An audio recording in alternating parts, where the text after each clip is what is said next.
예, 오늘은 셋째 나팔 이제 쑥물 네 번째 시간입니다. 오늘 본문의 제목은 시험에 빠져 서로 잡아주고 서로 미워하겠으며, 예수님이 말씀하신 그 시대가 오고 있는데 우리가 이 시대를 잘 분별해서 우리가 믿음을 공고히 하고 그리고 하나님께서 말씀하신 것들을 잘 준비함으로 인해서 자기 영혼을 시험 가운데서 이기고 승리하게 되시기를 축복합니다.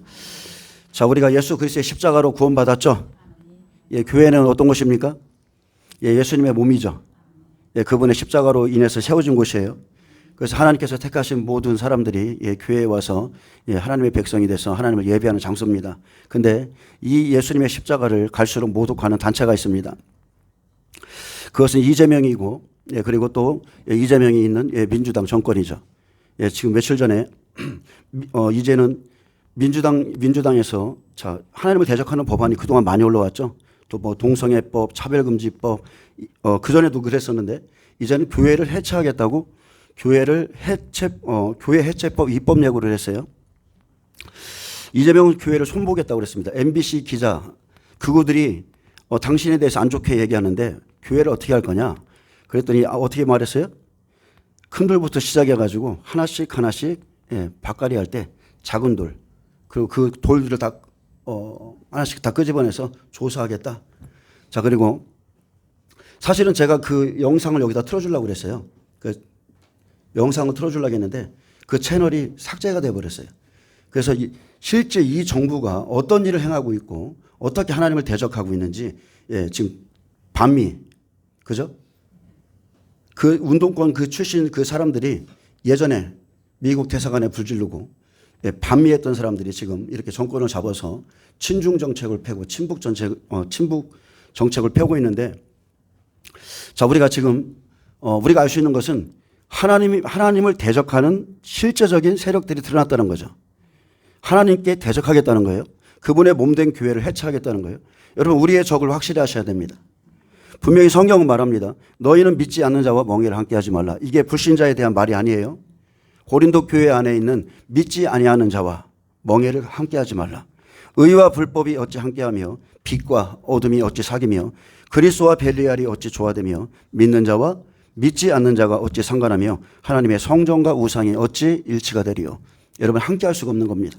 빛과 어둠은 함께할 수가 없어요. 하나님의 성전과 우상도 함께할 수 없고, 자, 우상을 섬기는 자들과 하나님을 섬기는 자들이 함께할 수 없어요. 이제 제가 여러분에게 말씀드리고 싶은 것은 뭐 저희 교회야 뭐 다 알겠지만, 자, 유튜브를 통해서 말씀 듣고 있는 분도 마찬가지입니다. 여러분, 자기의 영적 정체성을 분명히 하시기 바랍니다. 분명히 하나님은 진영에 대해서 말했어요. 내 백성아 거기서 나와서 그들이 받을 형벌을 받지 말라고 그랬습니다. 그래서 우리가 있어야 될 곳, 하나님을 대적하는 곳이 어딘지를 명확히 아셔야 됩니다. 그래서 제 자신도 마찬가지입니다. 제가 사랑하는 스승님도 있고요. 제가 좋아하는 동기 목사님들도 있어요. 그러나 제가 이념 때문에 안 만나는 거예요. 제 자신도. 하나님의 말씀을 가진 자들이 공산주의, 친북 정책을 펴는 교회를 해체하겠다는 이런 단체들을, 이런 당들을 밀어주고 있기 때문에 저도 그 사람들이랑은 다 절교를 해버렸는데, 여러분, 자기의 영적인 정체성을 분명히 하셔야 됩니다. 이제 이재명과 민주당이 우리 아버지의 집을 해체하겠다고 선포했습니다. 하나님의 원수는, 하나님의 대적은 또한 우리의 원수의 대적입니다. 십자가의 원수. 여러분, 중국에 교회가 있는 거 봤어요? 이번에도 지하교회를 다 뒤져서 얼마나 많은 사람들을 잡아가고 핍박했는지 모릅니다. 북한은 세계 최고의 기독교 탄압 국가입니다. 예수님을 믿기만 하면 저보다 다 죽입니다. 근데 분명한 것은 이렇게 하나님을 정면으로 도전하고 있는데 하나님을 대적하는 자는 반드시 산산이 깨어진다는 것. 그들이 교회에 앉아 있어요. 집사로, 장로로 교회에 앉아서 나도 교회를 다닌다, 하나님을 섬긴다 말하는데, 자, 에덴 동산에 뱀이 들어왔죠? 마찬가지입니다. 그 자리에 앉아 있다 해서 교회 안에 있다 해서 하나님의 백성, 하나님의 사람이 아닙니다. 아무리 예수의 이름을 외치고 성령을 외쳐도 그 사람들의 영을 여러분 잘 분별하셔야 돼요. 그들이 무너뜨리겠다 하는데, 그러면은 자, 저는 주의 종이에요. 하나님의 말씀을 대변하고 있어요. 그들이 하나님의 집을, 교회를 무너뜨리겠다고 선포하는데 법안을 만들어서 해체하겠다고 하는데 제가 그들에게 부드러운 말로 해야 되겠습니까? 절대 그렇지 않습니다. 이제는 우리가 싸워야 될 때예요. 우리가 싸우지 않으면 이 자유민주주의가 이 시대에 다 무너지는 겁니다. 우리 자녀들한테 무엇을 물려주겠어요?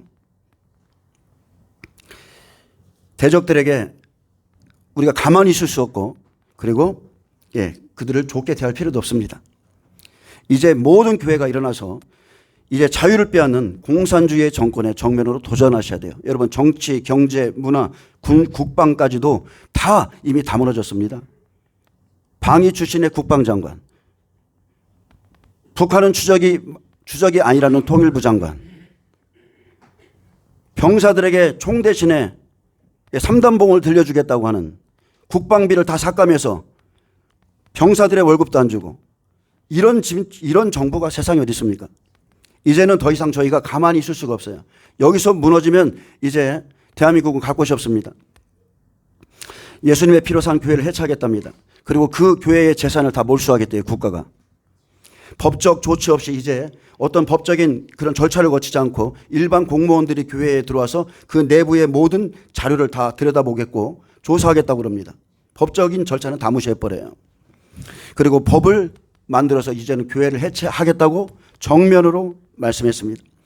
그래서 교회 해체법, 여러분 그 내용을 한번 들여다보세요. 이번에 보니까 유다의 사자 그 청년이 그 교회 해체법 안에 있는 내용을 쭉 읽어준 걸 제가 좀 들었어요. 근데 그 내용을 보면 교회는 존립할 수가 없습니다. 전 세계에 종교의 자유가 없는 나라들이 있습니다. 종교의 자유가 없는 나라. 종교의 자유가 없다는 것은 다른 모든 것에 자유가 없다는 거죠. 근데 그 나라가 어디냐면 중국입니다. 그리고 북한입니다. 그리고 이슬람밖에 없습니다. 전 세계에서 딱 세 군데밖에 없어요. 그 나머지 모든 나라는 종교의 자유가 있습니다. 여러분, 중국, 북한, 이슬람은 기독교인들을 다 잡아 죽입니다. 지금 얼마나 많은 기독교 핍박이 일어나는지 몰라요. 그런데 대표적으로 지금 이재명 정권이 들어서는 순간부터, 문재인 때부터 그랬죠. 여기서 예배 드리지 말라고 그러고, 성경책 갖다 놓지 말라고 그러고, 기도하지 말라고 공문 보내고, 교회의 존립 자체를 이들이 다 무너뜨리려고 합니다. 더 이상은 우리가 참을 수가 없죠. 기독교가 무너지면요, 나라가 무너집니다. 주님은 분명히 말씀했어요. 자기 목숨을 얻고 사는 자는 잃을 것이요, 나를 위하여 자기 목숨을 잃는 자는 얻으리라 그랬습니다. 우리가 이 때를 맞이하고 있기 때문에 여러분도 죽으면 죽으리라 하셔야 돼요. 나의 정체성을 바로 하고 내가 누구를 위해서 이 땅에서 살아갈 건지, 예수님이 다시 한번 그 십자가의 피로서 우리에게 영원한 생명을 주셨는데 이 생명을 누구에게 바칠지 여러분 잘 결정하시기 바랍니다. 자, 나머지는 이제 좀 말씀 가운데 조금씩 집어넣겠는데요. 자, 계시록 8장 11절에 보면 이 별 이름은 순숙이라 했습니다. 순숙, 하늘에서 떨어진 별 하나, 사탄, 루시퍼, 그리고 이 땅에서는 거짓 선지자들을 의미하는데, 자, 이 별 이름은 순숙이라 물들의 3분의 1이 순숙이 되매 그 물이 쓴물이 되므로 많은 사람이 죽더라. 요한복음 1장 17절에 율법은 모세로 말미암아 주어진 것이요 은혜와 진리는 예수 그리스도로 말미암아 온 것이라 했습니다. 그래서 예수님은 온 세상에 이 구원의 강물이 흐르도록 당신의 교회 안에 은혜와 진리를 두셨습니다. 교회 안에는요, 은혜가 있고 진리가 있어요. 강이 에덴에서 흘러나와 동산을 적시고 거기서부터 갈라져 내 근원이 되었듯 예수님께서 이 땅에 오셨을 때 산에 오르셨고 입을 열어 가르쳐 이르시되 예수님의 입에서부터 이제 복음의 강물 생수가 흘러 넘쳐서 제자들의 심령을 가득 채워줬고, 그리고 또 그들이 가는 곳마다 복음의 강물이 흘러서 이제 여기까지입니다. 마지막 시대까지 이르렀습니다. 그런데 성경은 종말에 그 물이 순숙이 되어 많은 사람들이 죽을 것이라고 경고하고 있습니다. 여러분, 올해는 정말로 특별한 해가 될 겁니다. 자, 역사적으로 보면 헤롯이 살아있을 때 2살, 예수님이 탄생한 것을 알고 2살 아래의 산의 아이들을 다 학살했습니다. 그래서 역사적으로 보면 예수님의 탄생은 정확히 BC 4년이라고 보는 것이 맞습니다. 대부분의 주석책에는 예수님의 탄생이 BC 4년이라고 돼 있어요. 그러면 예수님의 공생의 시작이 30세에 하셨으니까 AD 26년부터죠. AD 26년부터 자, 그때부터 50년, AD 26년에 예수님이 부활하고 승천하시고 50년의 희년을 40번 거친 올해가 2000년 된 해이죠. 아멘. 그래서 2026년은 역사의 전환점이 된다는 거예요. 예수님이 죽으시고 부활하시고 승천하시고 정확히 2000년 되는 해가 올해예요. 이스라엘이 건국된 지 올해가 78년째 되는 해고 올해가 붉은말의 해죠. 붉은말의 해고 올해 성경에 기록된 것 같이 나팔과 그리고 인재앙이 시작될 수도 있는 한 해가 될 것이라는 뜻입니다. 네 말이 뛰는 시대. 흰말, 검은말, 붉은말, 초항색말, 검, 흉년, 사망, 짐승들이 실제적으로 이 땅에서 뛰는 그 시대가 될 것이라는 뜻이죠. 그래서 자, 그 일이 일어나기 위해서는 반드시 성경대로 이루어질 약속들이 있습니다. 자, 어떤 분의 제가 영상을 봤어요. 근데 그분도 많은 정보들을 알고 있고 특히나 유대인들 쪽에 대해서 많은 정보를 가지고 이렇게 유튜브를 운영하신 분인데 자, 그분의 영상을 좀 참고해서 여러분에게 좀 말씀드리겠습니다. 제가 좀 잘못된 부분은 이분은 전문적으로 목회자는 아니니까 그렇기 때문에 잘못된 걸 조금 바로잡아서 여러분에게 좀 말씀드릴게요.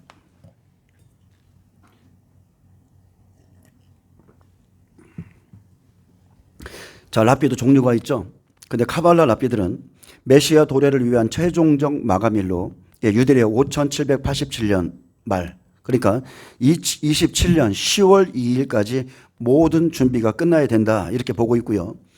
2029년부터 2030년 사이에 메시아가 나타날 가능성이 있다고 이들은 그렇게 예측하고 있습니다. 또 우리가 잘 알다시피 일루미나티와 유엔의 계획을 보면 자 2020 아이디 2030 어젠다가 있죠. 2020년부터 시작해서 2030년까지 모든 사람들의 몸에 디지털 아이디를 주겠다고 그랬어요. 자, 로날드 버나드의 폭로를 보면 일루미나티가 2028년까지 자신들의 계획을 마무리한다고 주장을 했습니다. 자, 올해는 어쨌든 간에 예수님의 말씀 그대로 올해가 지금 이스라엘의 무화과 나무가 연화해진 지 건국된 지 78년이에요. 그러면 2028년은 자 2년 후죠. 예수님이 말씀하신 무화과 나무의 시대가 끝나는 딱 그때예요. 그리고 모세가 80세에 이스라엘에 출애굽을 시켰죠. 자, 그 일이 올해부터 일어날 수도 있고 아니면 2028년부터도 시작될 수가 있습니다. 자, 그리고 디지털 아이디와 통제에 대해서 말씀드립니다. 유엔의 어젠다에 보면 2030에 따라서 2030년까지 전 인류에게 디지털 아이디를 부여하고 AI를 통한 완벽한 감시 및 통제 시스템을 구축하려 합니다. 하나님께서 6일 창조 후에 7일째 안식하셨듯 6천년 역사가 마치면 천년 왕국이 시작됩니다. 아담부터 현재까지의 계보를 계산해 보면 2030년경이 중요한 기점이 되는데 주께서는 하루가 천년 같다 말씀하셨듯 예수님의 부활 승천 후에 약 2000년이 지난 시점인 올해 2026년부터 2030년 사이를 교회 시대의 끝으로 봅니다. 저도 이분의 말씀에 100번 동의합니다. 교회 시대는 이제 곧 끝날 겁니다. 예수님께서 마태복음 24장에 무화과 나무의 비유를 배우라 하셨듯 1948년 5월 14일 이스라엘의 독립을 무화과 나무에 잎사귀로 볼 때에 한 세대는 7, 80년 또는 100년을 주장하고 있는데 자, 모세는 120세를 살았죠. 근데 그는 시편에 한 세대가 7, 80년이라고 기록해놨죠. 그리고 한 세대 이스라엘의 출애굽이 한 세대 100년 그리고 모세가 430년 만에 이스라엘 백성들을 출애굽시켰고요. 예수님이 말라기 이후에 400년 만에 오셔서 흑암 가운데 오셔서 30년 후에 정확하게 430년 만에 로마의 압제에 있던 이스라엘 백성들을 출애굽시키셨거든요. 그러면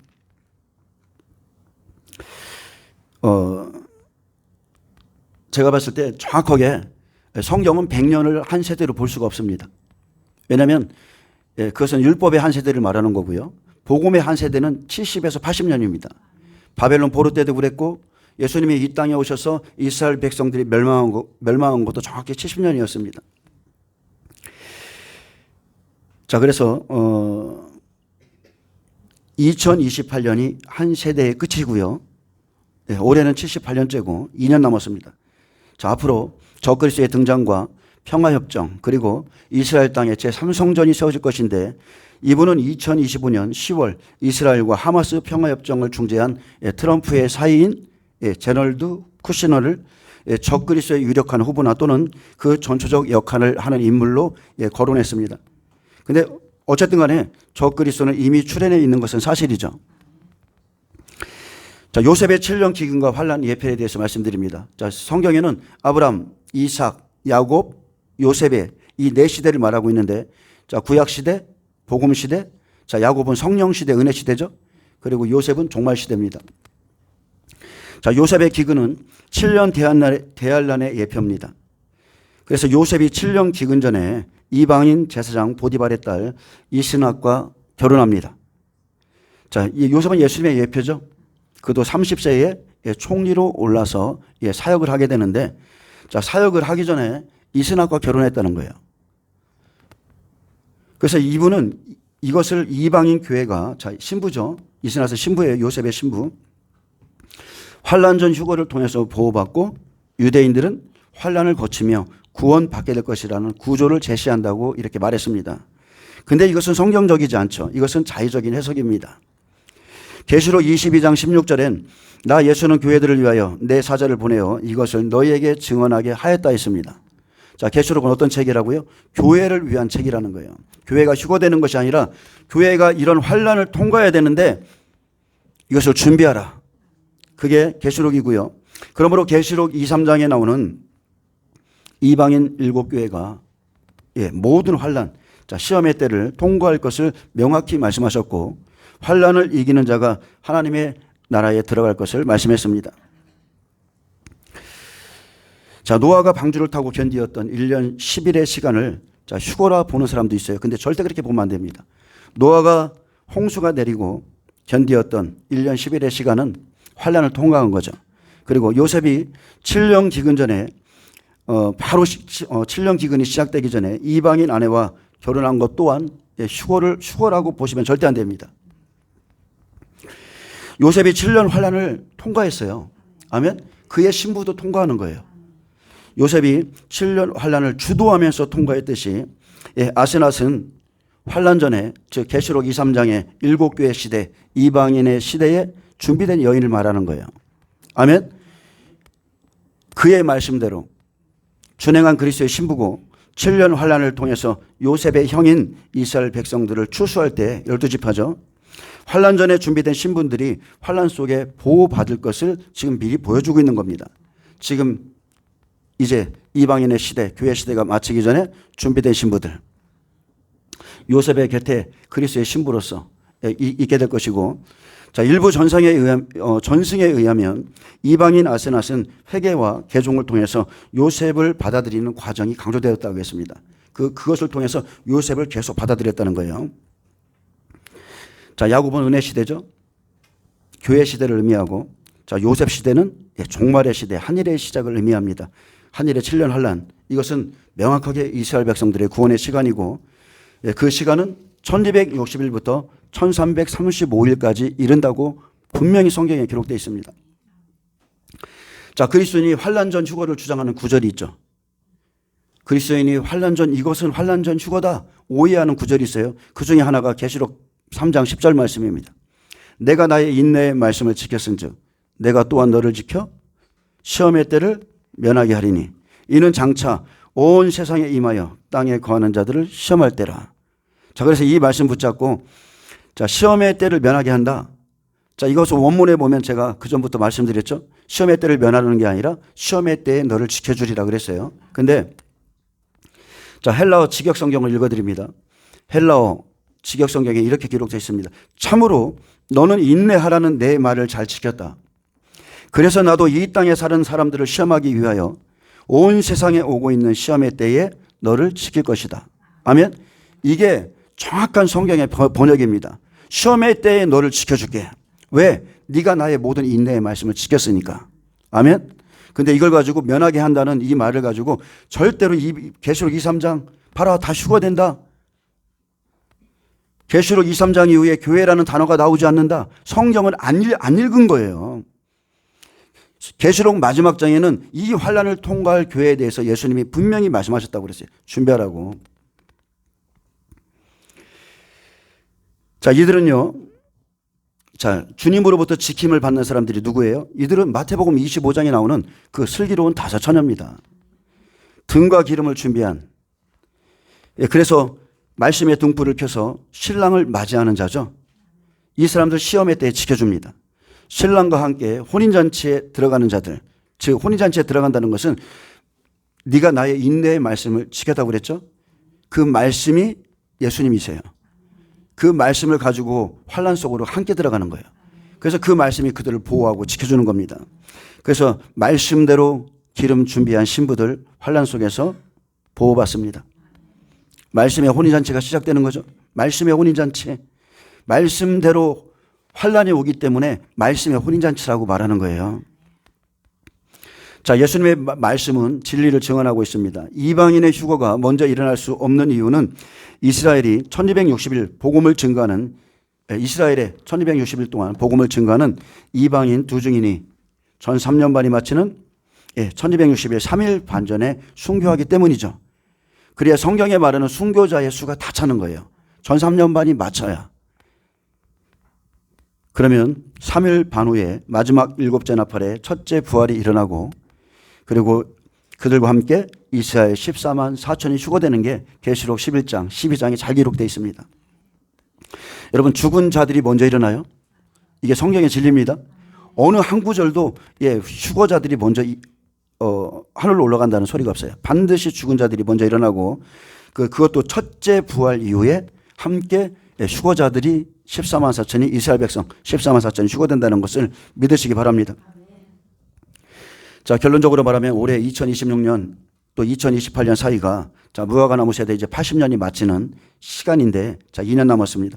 인류 역사의 거대한 분기점이 될 것은 사실입니다. 자, 세계 정부가 세워지기 위해서는 몇 가지의 일이 일어나야 돼요. 여러분, 세계 정부 많은 사람들에게 디지털 아이디를 주려면 몇 가지가 일어나야 되는데, 자, 첫째는 전쟁이나 아니면 경제 공황이나 아니면 팬데믹 같은 혼란을 통해서 새로운 통제 시스템이 도입될 수 있음을 경고하고 있습니다. 자, 82억 모든 인류에게 법적인 신분증, 다른 말로 하면 디지털 아이디를 부여하는 것은 여러분 정상적인 방법으로는 불가능합니다. 수많은 깨어있는 자들의 저항에 부딪히는 거, 이건 너무나 당연합니다. 여러분 생각해 보세요. 성경은 마지막 때 이마나 손에 표를 받는 자는 지옥에 들어간다고 명시되어 있는데, 자, 많은 사람들에게 이것을 이마나 손에 표를 준다는 것은요, 정상적인 방법으로는 불가능해요. 그래서 세계 대전급의 대규모 전쟁이나 전 세계 경제 대공황이나 팬데믹 같은 사건을 일으켜서 엄청난 혼란을 만들어내야 바로 그 시점까지, 성경이 기록하고 있는 그 시점까지 모든 인류에게 디지털 아이디를 부여할 수가 있습니다. 근데 우리가 계시록 38장에 보면 곡과 마곡 전쟁이 일곱째인 이스라엘 백성들의 구원의 때에 일어나기 때문에 분명히 이것은 아니고요. 전쟁은 아닙니다. 지금 곳곳에서 전쟁이 일어나고 있지만 이런 대규모 전쟁은 안 일어난다는 거예요. 왜냐하면 평화협정을 맺을 거기 때문에 그렇습니다. 그래서 우리가 지금 바라보고 있는 것은 엄청난 경제 대공황이나 그것보다도 더 확실한 것은 코로나 때처럼 다시 한번 팬데믹이 일어나는 것, 이게 가장 유력하다고 봅니다. 이미 WHO 조약이 이루어졌죠. 129개국이 참석해서 다시 한번 팬데믹이 일어나면 모든 나라가 WHO의 통제를 받아야 된다는 그 서명이 이미 다 이루어졌어요. 지금은 사람들의 뇌에 칩을 심는 시대입니다. 일론 머스크의 뉴럴리크 이제 전격적으로 대량 생산한다고 했습니다. 아주 종이장보다 얇은 조그만 칩이 사람들의 머리에 심어져요. 아주 이제 대량 생산되고요.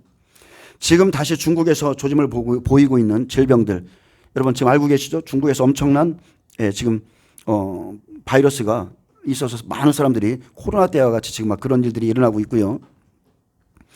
또 미국에서 실험하던 바이러스가 유출된 것을 볼 때에 팬데믹이 시작되는 순간, 자, WHO 협약에 의해서 전 세계인의 팔에 다시 한번 백신을 강압적으로 맞게 할 겁니다. 주입할 겁니다. 어떤 분이 종말을 전하는 걸 봤습니다. 제가 며칠 전에 예화를 한번 들었는데 그분도 마지막 때를 전하고 있어요. 근데 그분의 메시지 중에 제가 잠깐 들어보니까 종말을 전하면서도 아직도 백신의 정체에 대해서 깨닫지 못하셨더라고요.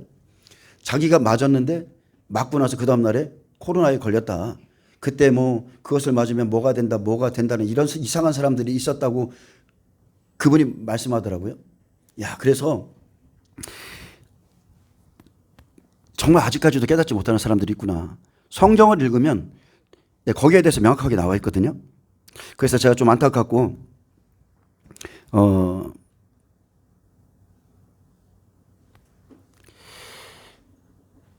자, 성경의 경고대로 이제 사람들의 손과 이마에 자, 표를 받게 할 시스템은 거의 이루어졌습니다. 성경 분명히 말합니다. 주술, 복술, 그것으로 만국이 미혹되었다고 그랬어요.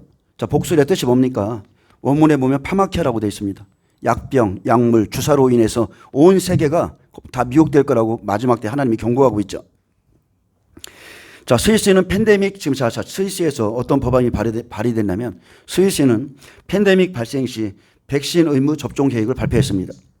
완전히 새로운 보건법을 시행해서 전례 없는 조치로 전염병법에 따라서 팬데믹이 일어나면 이제 백신 접종을 의무화하는 개정안을 발표했고요. 거부하는 자는 막대한 벌금을 물릴 것이라 했습니다. 영국은 이번 달부터 이번 달이에요. 이제 집으로 찾아가서 백신을 접종하겠다고 그랬습니다.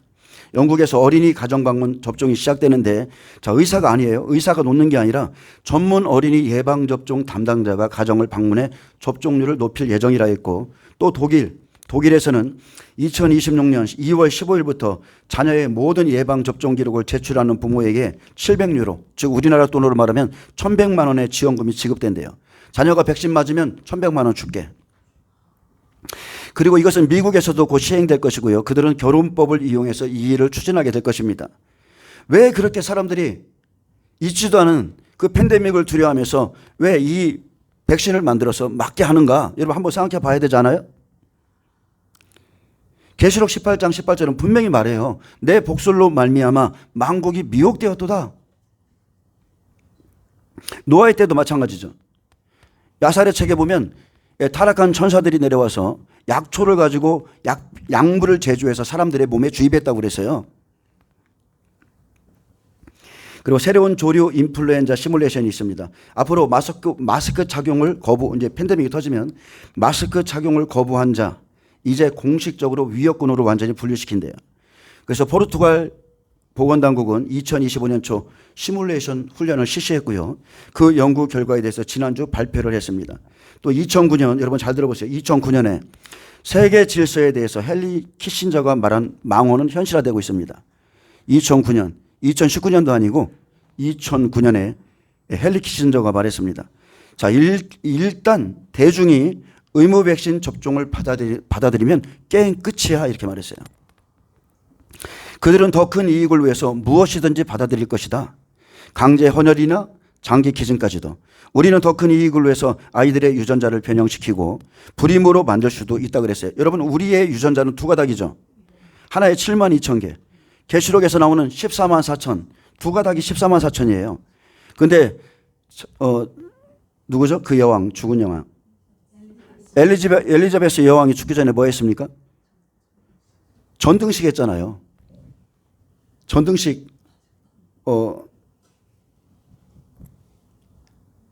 지금 갑자기 생각했네. 자, 전등식에서 어떤 유전자 한 가닥을 더 붙인 거죠. 원래 사람의 유전자는 두 가닥인데 죽기 전에 유전자 한 가닥을 세 가닥으로 딱 엮어가지고서 팅 누르니까 유전자가 세 개가 가는 거예요.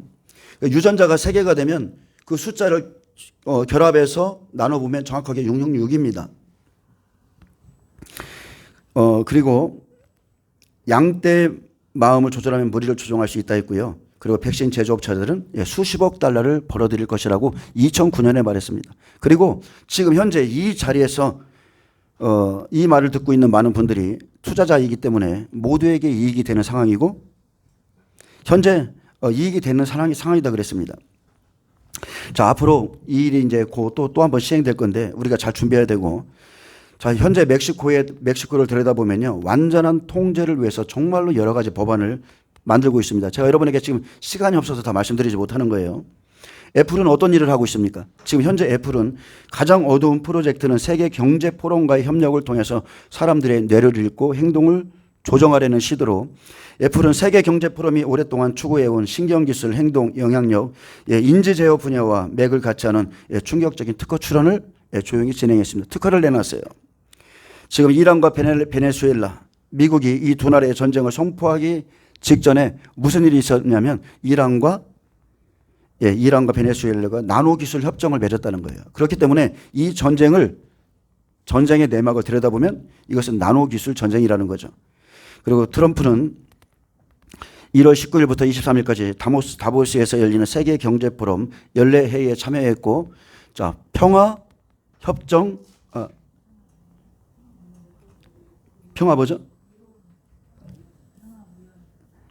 평화위원회라는 것을 지금 만들어가지고 지금 그것을 발표를 했고요. 또 한편에서는 유럽에서는 어떤 일이 일어나고 있냐면 유대인들이 장악한 특히나 유럽 모든 곳과 영국에서는 식량을 통제하는 법안이 지금 마련되어 있습니다. 제가 오늘 특별히 이런 얘기를 하는 이런 얘기를 좀 하고 싶지 않지만 여러분이 지금 머릿속에 좀 새기셔야 돼요. 왜냐하면 이게 성경에 그대로 일어나고 있기 때문에 그렇습니다. 자, 분명히 자, 호주에서는 신분증 없이 소설 미디어 계정도 없다고 그랬어요. 앞으로 디지털 아이를 받지 않으면 자, 소설 미디어 계정, 인터넷 같은 것도 못할 것이고요. 러시아 종교회는 AI를 인공지능을 개발해서 성경 구절을 앞으로 선별하겠다는 거예요. AI가. 그래서 가르치고 설명해주고 자, 그래서 정통적인 영적 가치를 보호할 것이라고 했고요. 지금 프랑스에서는 지금 전쟁 대비 교육이 진행되고 있고 미국의 모든 농지를 누가 사들이고 있어요? 빌 게이츠 그리고 억만장자와 거대 기업들이 자, 미국의 모든 농지를 사들이고 있다고 지금 경고하고 있고요. 자, 이번에 2027년에 처음으로 세계 경제 포럼에 누가 참석하냐면 이스라엘이 참석합니다. 27년에 내년입니다. 내년. 이스라엘이 세계 경제 포럼에 이건 있을 수가 없는 일이에요. 거기에 참여하고요. 자, 교황 레오도 마찬가지입니다. 트럼프의 평화위원회에 참여를 독려받았고, 트럼프 행정부의 새로운 법이 발의됐는데, 자, 앞으로 $200 이상 현금 인출 시 국세청에 보고해야 되고, 자, 앞으로 현금을 인출하는 것은 범죄 행위로 간주될 수 있다고 발표했습니다. 내가 내 돈인데 못 빼게 하는 거죠. 자, 그리고 JP 모건이 뭐라 했습니까? 앞으로 현금의 종말을 선언한다고 그랬어요. 그리고 생체인식, 블록체인, 디지털 아이디를 새로운 결제 시스템으로 제시하는데 우리나라도 마찬가지죠. 3월달이죠. 지금 안면인식. 또 까먹었어요 제가. 자, 핸드폰 안면인식으로 해요 이제. 자, 그리고 세계 경제 포럼에 따르면 2026년은 올해죠. 디지털 자산의 전환점이 될 것으로 예상하고요. 자, 유발로와 하라리가 또 경고했습니다. 이제 세계 경제 포럼에서 인공지능이 머지않아 성경과 그 안에 기록된 모든 말씀을 장악하게 될 것이다. 지금도 마찬가지입니다. 무엇을 검색하면 인공지능이 첫 번째로 뜹니다. 그리고 앞으로 다보스 포럼을 앞두고 앞으로 세계적인 물 파산이 있게 될 것이라고 또 발표가 있었고요. 자, 여기까지만 하겠습니다. 저도 이런 얘기하는 거 별로 좋아하지 않는데 지금 올해부터가 전 세계적으로 성경에 기록된 어떤 큰 흐름이 있기 때문에 여러분이 좀 깨어 있으라고 제가 전해드린 거고요. 자, 좀 이제 말씀 속으로 들어가겠습니다.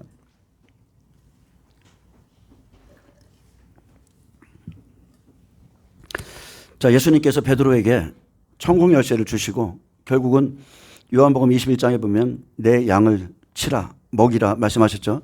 종들의 사명은 다른 게 아닙니다. 하나님의 말씀인 천국 열쇠와 지혜의 열쇠 그리고 다윗의 열쇠로 천국의 문을 열어서 성도들을 그리로 들여보내는 겁니다. 하지만 자, 그런 분들도 계시겠지만 또 쓴쑥이 있다고 그랬어요. 교회 안에는 거짓 종들이 있어서 그들이 먹인 물은 자, 환란이 오면 쓰게 되어서 많은 사람들을 죽일 거라고 했죠. 예수님은 이렇게 말했습니다. 내 말이 영이요 생명이라고 그랬어요. 내 말이 영이요 생명이라 했는데 자, 영이 아닌 육을 살리는 말씀들 있죠. 혼을 살리는 말씀이 다 쑥입니다.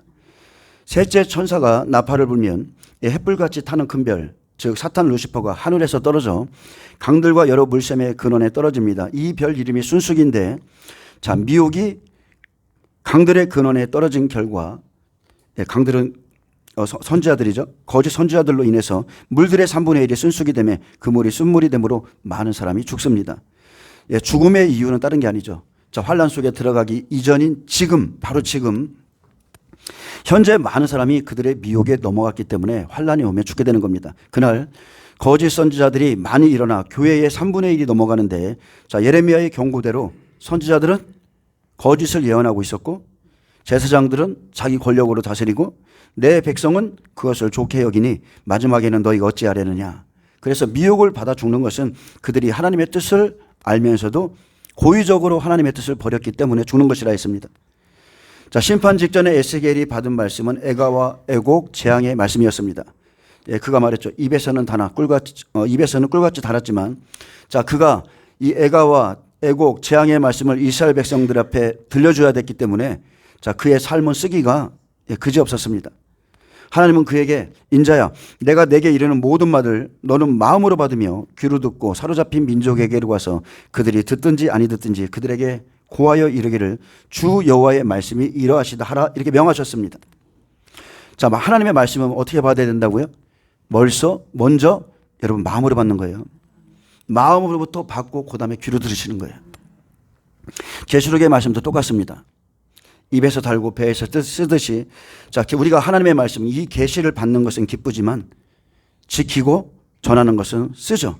그러나 말씀으로 인해서 삶 가운데 많은 고난이 올지라도 진리의 말씀을 믿고 순종하면 하나님께서 성경에 기록된 말씀대로 심판하실 때 여러분은 능히 이길 수가 있게 됩니다. 그리고 주님이 그들이 듣든지 아니 듣든지 전하라고만 하셨어요. 그래서 그 말씀을 버리든지 그들이 취하든지 그것은 그들의 선택이라 했습니다. 자, 쑥물은 거짓 선지자들이 먹이죠. 근데 거짓 선지자들이 먹이지만 결국은 구원받은 당사자가 지켜야 될 말씀을 믿지 않았기 때문에 쓰게 된 물이라는 거죠. 아멘.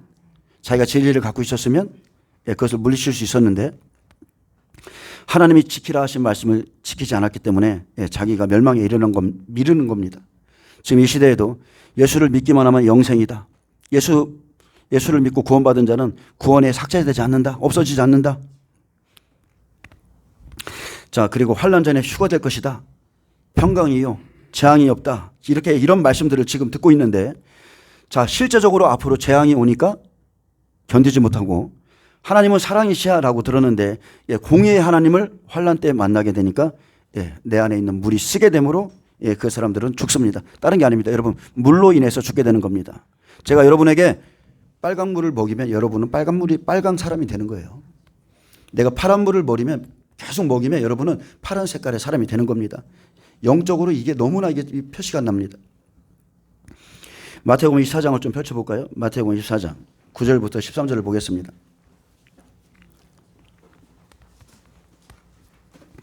마태복음 24장 9절부터 저 옆에 성경책, 마태복음 9장 13절 보겠습니다.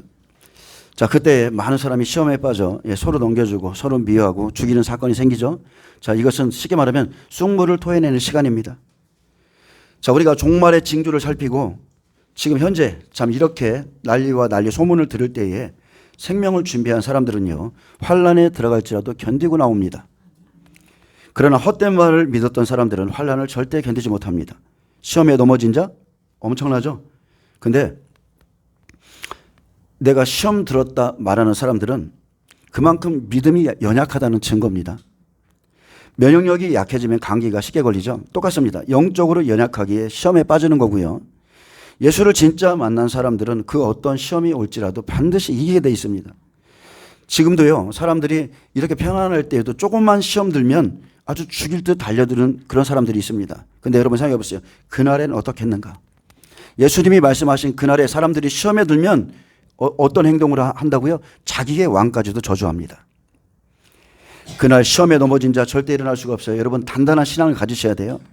그날에 자기가 시험에 넘어지면 자기만 넘어지는 게 아니라 서로 잡아주고 서로 미워하고 넘길 거라고 그랬습니다.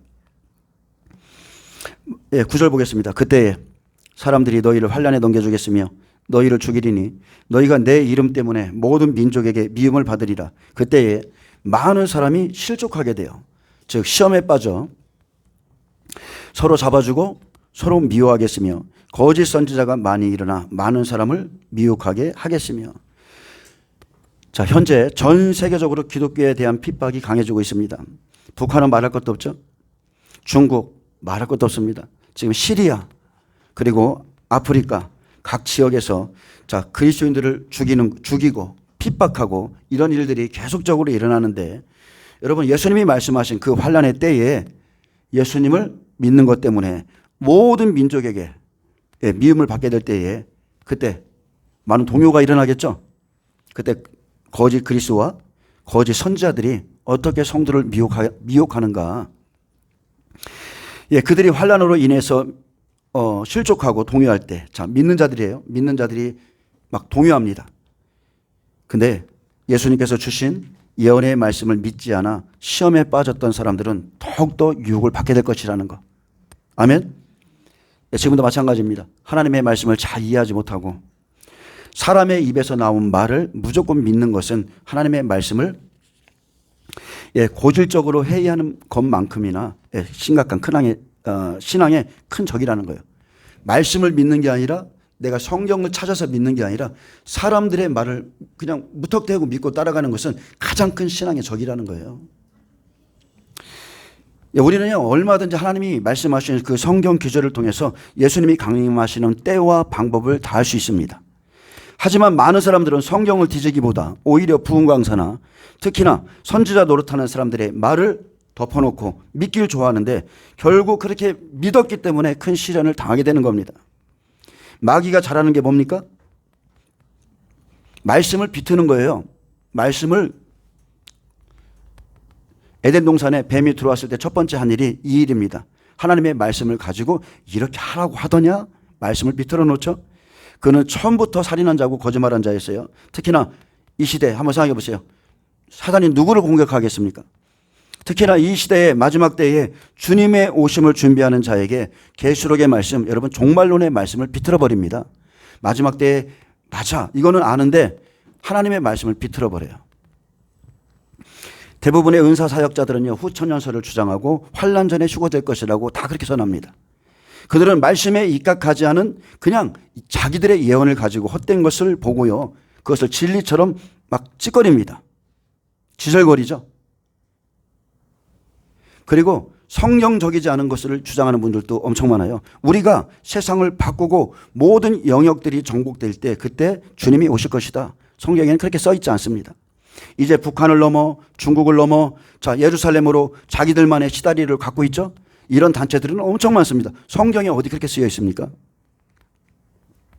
큰 부흥이 올 것이다. 늦은 비 부흥이 올 것이다. 대한민국에 엄청난 좋은 일들이 있을 것이다. 성경에 그렇게 안 써 있어요. 그래서 성도들은 거짓 선지자들의 말에 속지 말아야 됩니다. 절대 속지 마셔야 돼요. 은사자들은 계속해서 거짓된 평안을 외치나 성경은 분명히 말합니다. 화 있을진저 여호와의 날을 사모하는 자여, 너희가 어찌하여 여호와의 날을 사모하느냐? 그것은 어둠이요 빛이 아니라고 경고합니다. 성경엔 단 한 구절도 환란 전 휴거에 대해서 말한 구절이 없습니다. 쑥물을 먹은 거짓 종들이 성경을 자의적으로 해석하고 그것을 전파했을 뿐이에요.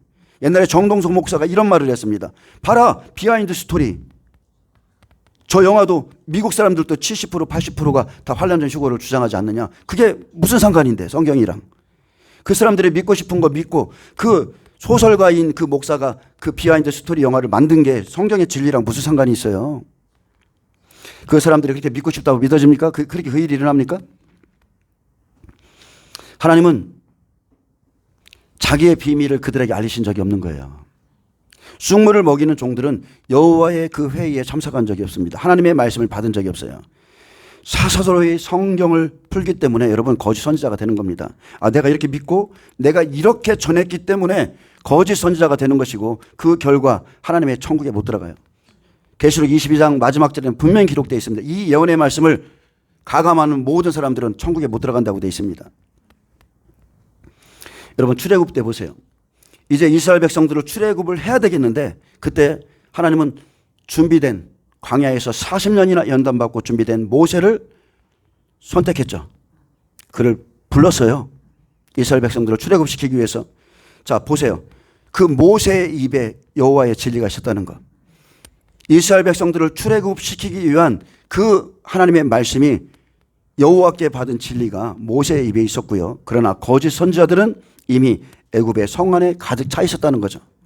그들은 하나님께서 모세를 통해서 행하게 하신 것들 중에 몇 가지를 바로 앞에서 따라 할 만큼 능력도 있었습니다. 하나님의 말씀대로 자, 아론이 바로와 그의 신하 앞에 지팡이를 던지니 뱀이 되었죠. 지팡이는 하나님의 말씀을 의미하는 거예요. 바로의 요술사들도 바로 요술을 통해서 그같이 행했다고 했습니다. 각 사람이 지팡이를 던짐에 뱀이 됐어요. 이것은 다른 게 아닙니다. 그들의 능력을 지금 나타내는 것, 그런 것도 있겠지만, 자, 그들이 지팡이를 던져서 뱀이 된 것은 그들의 말씀, 쉽게 말하면 그들의 영적 정체성을 드러내 준 거예요. 그들은 뱀입니다. 아멘. 아론의 지팡이가 그들의 지팡이를 삼키죠. 진리가 비진리를 삼켜요. 그들은 예수님의 말씀 그대로 뱀과 독사의 새끼들입니다. 지팡이를 던져서 거짓 선지자를 드러내고, 자, 말씀 가지고 있는 자들, 그 자기들의 지팡이를 던지니까 뱀이 되죠. 그 물을 먹은 자, 애굽에 있던 그 사람들이 다 숭물 안에 있는 거예요. 세례 요한은 어떻습니까? 세례 요한이 광야에서 외치는 자의 소리로 있을 때 예루살렘 성전엔 거짓 선지자들로 가득했죠. 그들은 그 안에서 존경과 칭찬받았고 모세의 자리, 높은 자리에 앉아서 가르쳤지만 예수님께서 화 있을진저 화를 당했습니다. 그들은 천국에 들어가지 못하도록 자기도 들어가지 않고 들어가고자 하는 자도 망했죠. 그들이 쑥물을 먹였습니다. 그래서 예수님은 그들을 뱀들아, 독사의 새끼들아 이렇게 말했어요. 너희의 아버지는 마귀다 그랬습니다. 12절에 불법이 성함으로 많은 사람의 사랑이 식어지리라. 그러나 끝까지 견디는 자는 구원을 얻으리라. 그래서 하나님은 교회를 왔다 갔다 이걸 보는 게 아니라 그 사람들의 중심, 심령을 보기 원하신다는 거죠. 여러분, 환난 날에 자기 마음을 지키는 것은 산성을 지키는 것보다 힘듭니다. 왜요? 그날엔 불법이 성하거든요. 불법, 즉 불법한 사람들, 율법을 위반하고 어기는 사람들이 너무나 많아서 많은 사람의 사랑이 식어집니다. 야, 저 유력한 자가, 저 하나님을 섬기는 자가 저렇게 예수님을 대해도 돼? 저런 선택을 해도 돼? 사람들이 다 그렇게 하니까 사랑이 식어져요. 다 그렇게 마지막 때는 불법의 길로 갑니다. 여기서 성하다는 것은 헬라어 플래시노입니다. 자, 성하다, 증가하다, 늘다, 증식하다, 다수를 의미하거든요. 가득 찼다는 거예요. 엄청난 큰 수가 하나님의 뜻을 알면서도 불의를 저지르는 사람들이 너무나 많아서 사람들의 애정이 급속도로 냉각됩니다.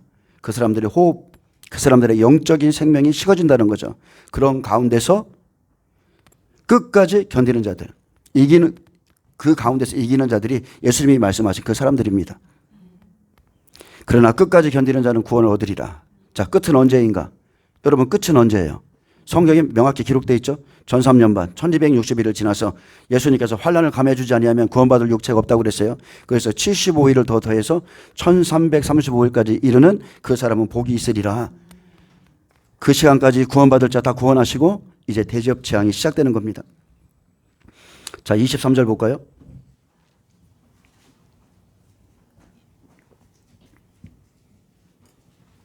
그때 사람이 너에게 말하되 보라, 그리스도가 여기 있다 혹은 저기 있다 해도 믿지 말라. 거짓 그리스도들과 거짓 선지자들이나 큰 표적과 기사를 보여 할 수만 있으면 택하신 자들도 미혹하리라. 예, 지금 현재 환난 전이나 또 환난 안에서 쑥물을 먹은 자들, 잘못된 말씀을 들은 자들은요, 핍박이나 고난을 이기지 못하고 죽습니다. 성경은 3분의 1이 배도할 것을 경고하고 있습니다. 그날 민심이 엄청 동요하죠.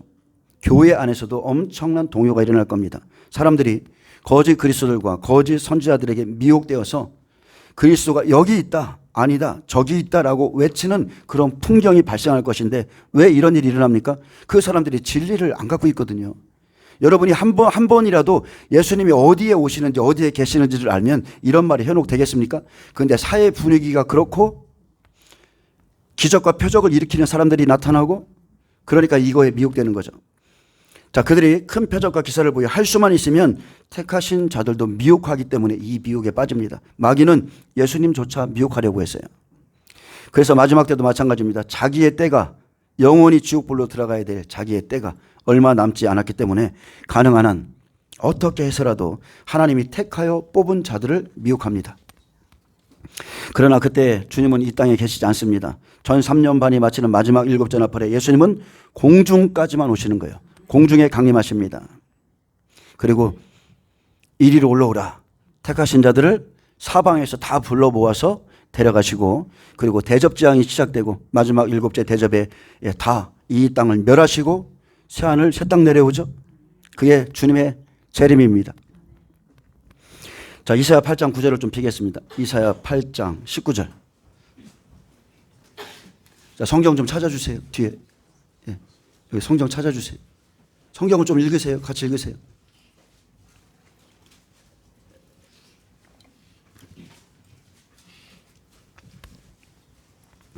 자, 이사야 8장 19절입니다.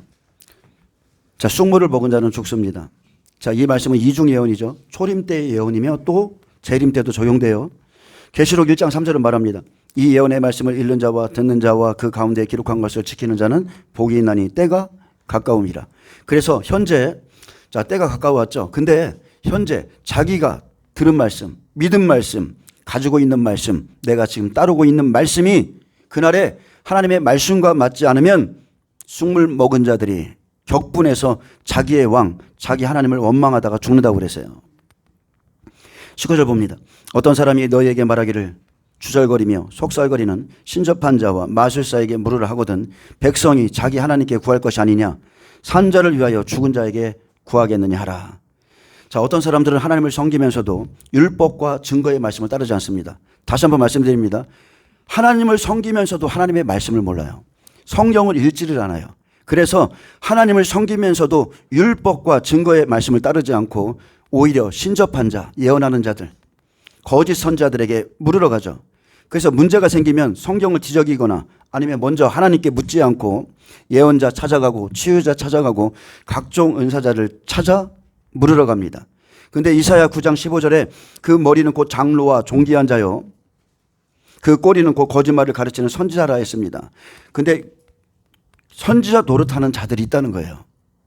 그 사람들은 율법과 증거의 말씀을 가르치지 않습니다. 치절거리죠. 보았다, 들었다, 이렇게 하면 너희들 큰일 난다. 그들이 성령으로 말하는 것 같죠. 성령을 얘기하고 예수님에 대한 이야기를 하고, 근데 그들의 영은 다른 거죠. 귀신의 영으로 찌꺼리고 제잘제잘거리고 중얼중얼거리고, 이 사람들이 거짓 예언자입니다. 자, 여기서 주절거리면은 히브리어 차파입니다.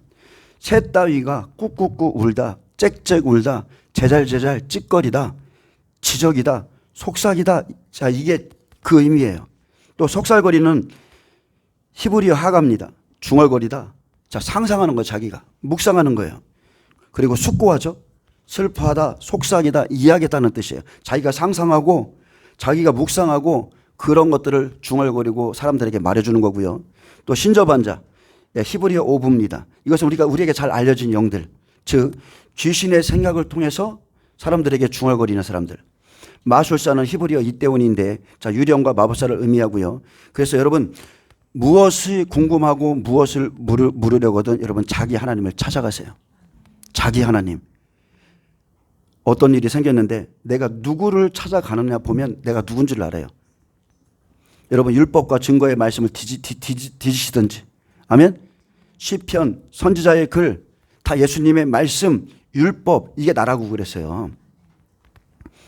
근데 말씀을 찾지 않으면서 누군가에게 들었다, 대한민국이 2026년에 이렇게 될 것이다 예언하는 자들의 말 따르지 말라는 거예요.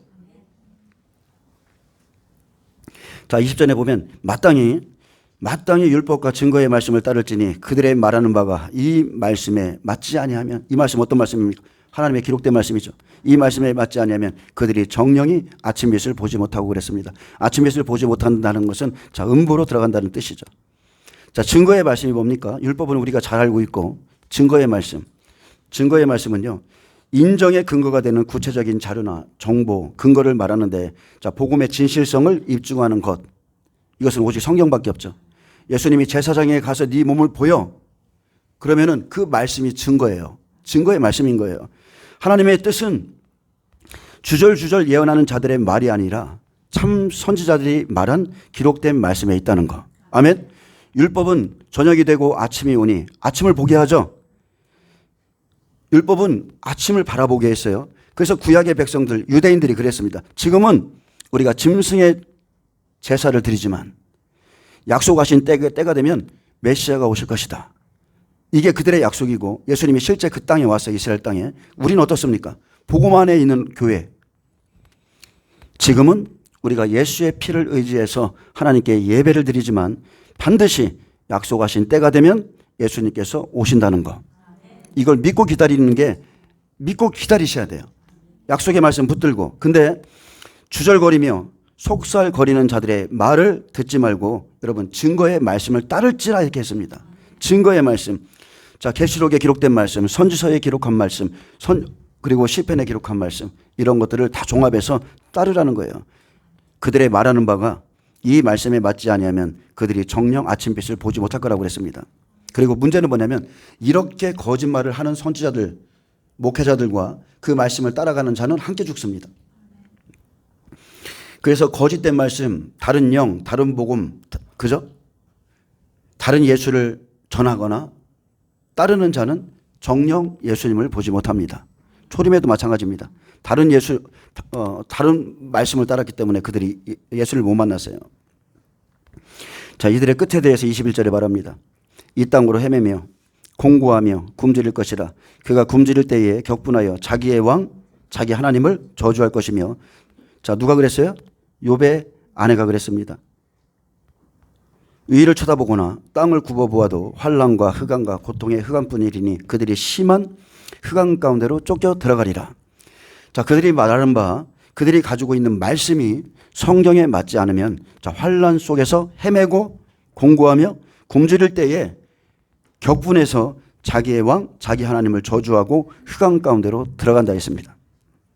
여기서 격분하여, 자, 격분한다는 것은 히브리어 카차음입니다. 카차프.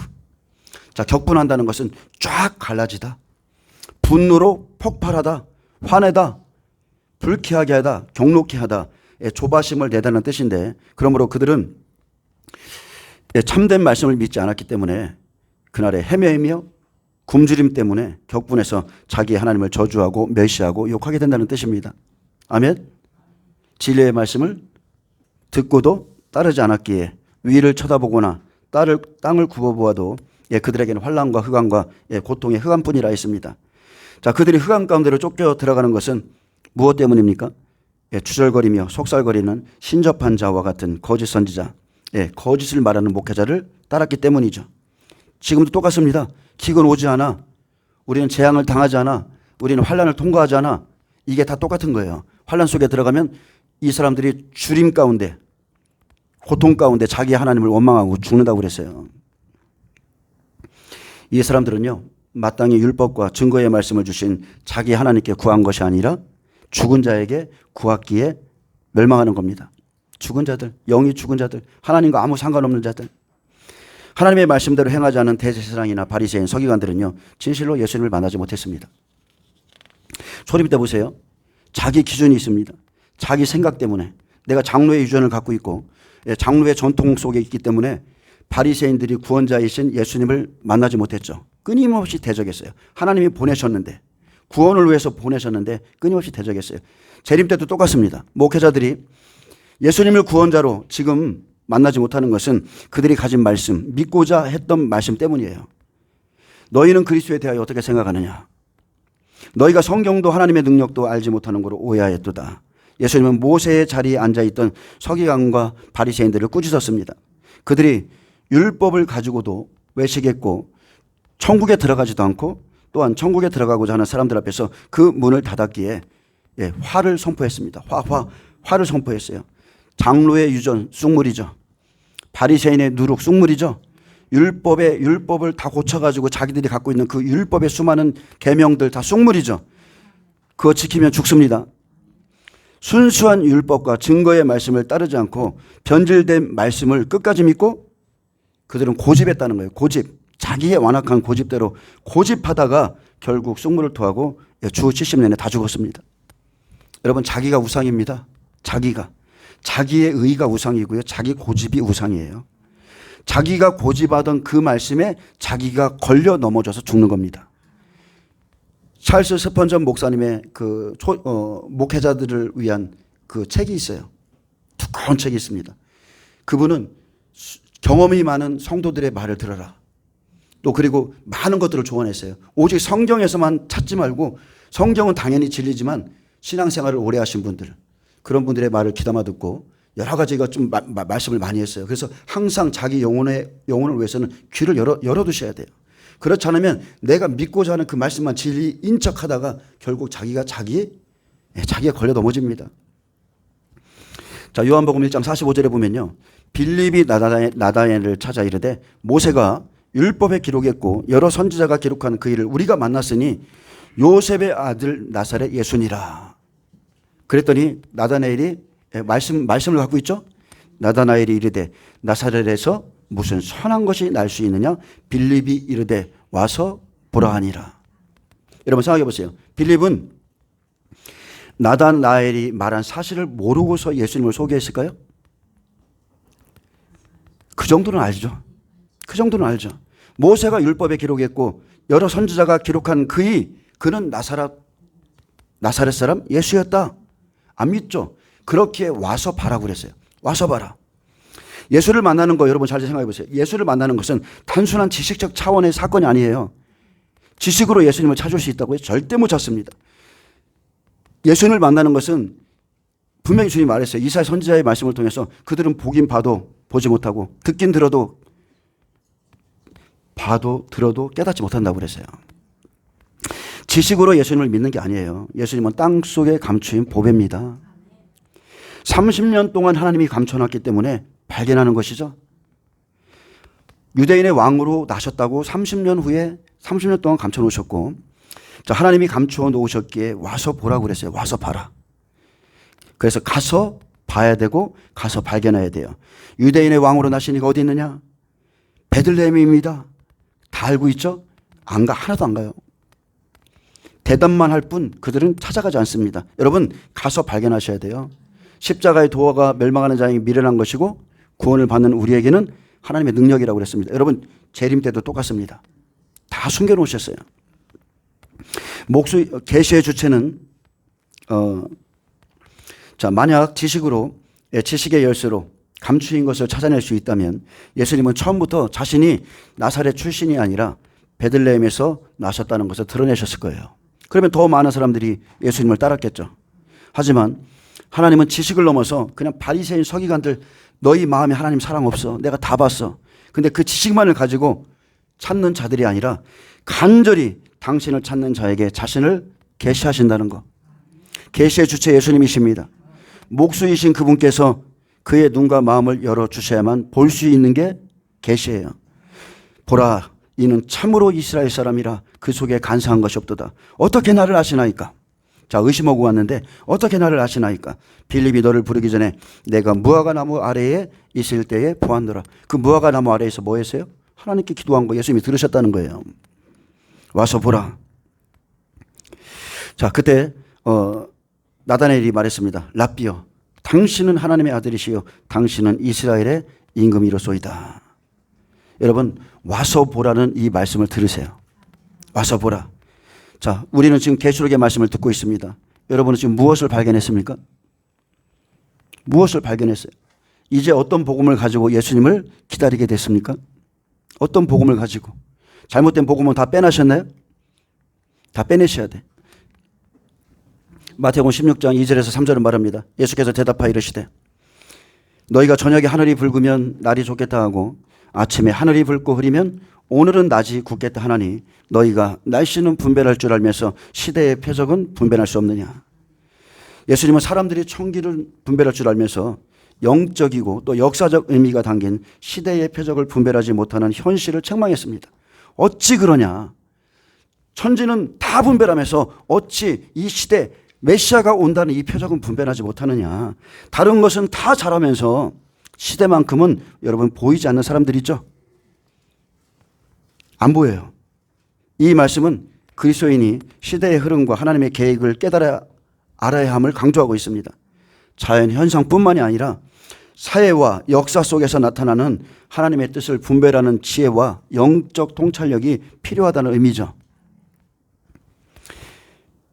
예, 우리는 성경이 말하는 시대의 표적을 보아야 됩니다. 예수님이 우리에게 주신 것은 무화과나무입니다. 이스라엘을 보라. 이스라엘을 보라. 하나님이 이루시는 역사, 구속사의 전환기, 메시아의 도래가 임박했음을 아는 영적이고 중요한 사건의 징조들을 파악하고 주님을 맞을 준비하고 있어야 됩니다. 맞을 준비하고. 주님의 도래는 여러분 임박했어요. 자, 이제 말씀 맺겠습니다.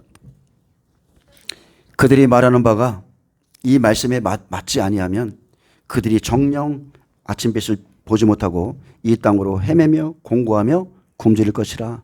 말씀을 전하는 자 똑바로 전해야 되고 말씀을 받는 자도요 옳은 말씀을 택해서 여러분 잘 분별하셔야 돼요. 성경과 다른 말씀을 가르치거나 그 말씀을 믿고 따르는 자, 다른 복음을 전하거나 그리고 거짓을 믿는 자들은 그날에 쑥물을 토하고 다 죽게 될 것이라고 예수님이 지금 경고하고 있는 겁니다. 그들은 정녕 아침빛을 보지 못할 것이다. 그들은 그날이 되면 믿지 않았던 그들은 이 땅으로 헤맬 것이고 공고하게 될 것이며 그들은 7년의 기근 동안에 굶주릴 것이다. 이렇게 말하는 겁니다. 예, 기도하겠습니다. 예수님 감사합니다.